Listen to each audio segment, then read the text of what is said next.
आदित्य, काय एकटाच चाललायस तू रस्त्याने? ये बस, गाडीत बस, मी तुला लिफ्ट देते. मला सांग तू कुठे जायचंय. ये. ए नकोय तुझी लिफ्ट, कळलं का?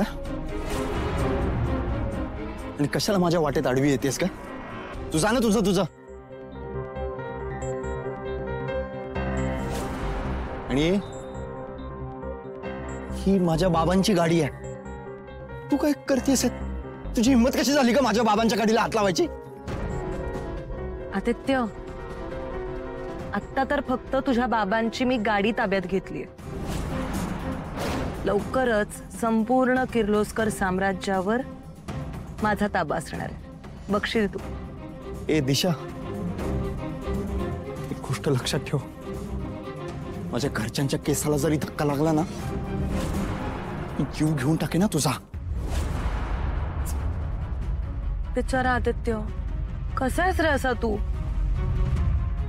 तुला तुझ्या स्वतःच्या आईने त्या घरातून हकलून लावलंय, पण तरी तू त्यांचीच काळजी करतोस अजूनही.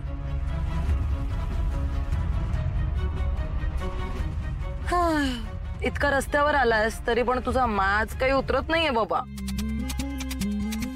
म्हणजे बघ ना, आता तू इंटरव्ह्यू साठी चाललायस ना? ही काय आहे पायात बघ, कसली फडतूस चप्पल घालून चाललास तू? काय ते कपडे, काय तो अवतार.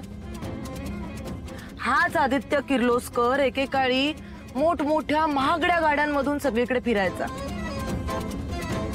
आणि आता बघा भिकारड्यांसारखा रस्त्यावर चालत सुटलाय इंटरव्ह्यू साठी. हे आणि काय रे आदित्य, तुझी पारू कुठे?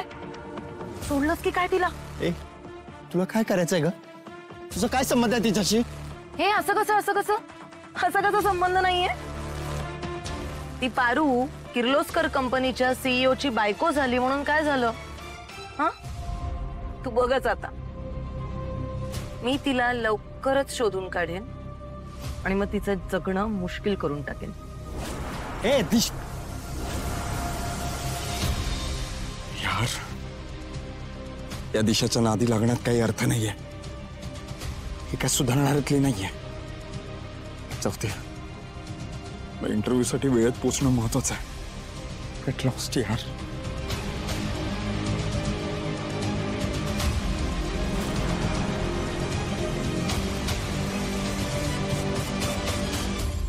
बाय आदित्य.